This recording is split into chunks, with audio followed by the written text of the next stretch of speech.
Now let's consider this according to the Holy Quran, this narrative. We're going to move on. Now the Egyptian who bought him, meaning Joseph, said to his wife, "Make his stay honorable. Maybe he will be useful to us, or we may adopt him as a son. And thus we establish Joseph in the land, and that we might teach him the interpretation of sayings." Now, this is what his father Jacob told him, but he had to go through trial in order to get to that point where he could be taught what Allah wanted to teach him in those circumstances. And then it says, and Allah has full control over his affair, but most people know not.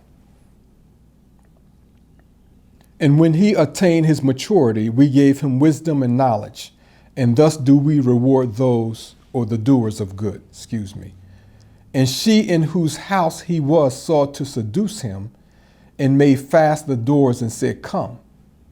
He said, "Allah forbid. Surely my Lord made good my abode. The wrongdoers never prosper." And certainly she desired him, and he would have desired her, were it not that he had seen the manifest evidence of his Lord. Thus it was that we might turn away from him evil and indecency. Surely he was one of our chosen servants. And they raced with one another to the door, and she rent or tore his shirt from behind. And they met her husband at the door. Now let's put our imagination to work. She said to her husband, "What is the punishment for one who intends evil to thy wife, except imprisonment or a painful chastisement?" He said, "She sought to seduce me," meaning Joseph said that. "And a witness of her own family bore witness. If his shirt is rent in front, she speaks the truth, and he is a liar. And if his shirt is rent behind, she tells a lie, and he is of the truthful." So when he, meaning her husband, saw his shirt, Joseph's shirt, rent from behind, he said, "Surely it is a device of you women. Your device is indeed great. O Joseph, turn aside from this. And O my wife, ask forgiveness for thy sin. Surely thou art one of the sinful." Now, few men are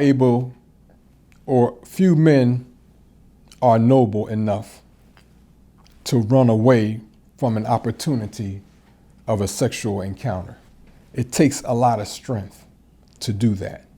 But that was one of the trials that Joseph had to undergo in order to become purified.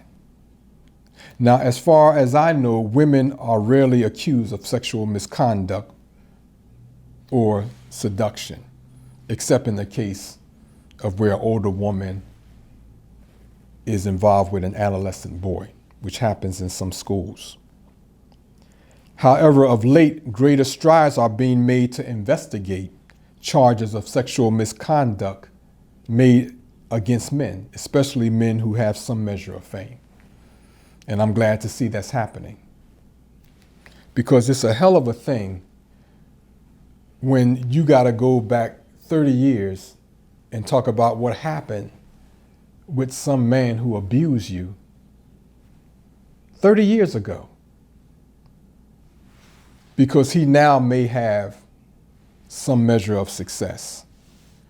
Or maybe you were just not as mature at the time. And when you look back on what you did, you have great regret. So rather than blame yourself and chalk it up as an experience, you want vengeance, because now you think you were taken advantage of, but you don't consider all the circumstances that were involved at the time that those decisions took place. Now, I'm not saying this is the rule. That might be the exception, because men have lost their mind and respect for women altogether. But there are occasions when it's fair play on the woman's side. So here in this narrative, it is made clear that Joseph was not the culprit, but he was the victim. And those involved knew that he was the victim and not the culprit. Now let us continue in the Holy Quran. It states, and the women in the city said, now I guess every word spread, the chief's wife seeks to seduce her slave. He has indeed affected her deeply with his love. Truly we see her in manifest error, not a mistake, an error. So when she heard of their device, she sent for them and prepared for them a repast, and gave each of them a knife and said to Joseph, come out to them. So when they saw him, they deemed him great and cut their hands in amazement and said, Holy Allah, this is not a mortal, this is but a noble angel. She said, this is he about whom you blamed me. And certainly I sought to seduce him, but he was firm in continence. And if he do not what I bid him, he shall certainly be imprisoned and shall certainly be of the abject. Now, this is a conversation taking place. And Joseph's innocence is already established. But that is not going to keep those who want their involvement with him. In other words, that's not going to keep them from pursuing their involvement with him. Now, as it pertains to this message regarding the domestic life of the Messiah, the Honorable Louis Farrakhan, the primary point is that Joseph was innocent of the accusations and charges made against him by the wife of the chief of Pharaoh.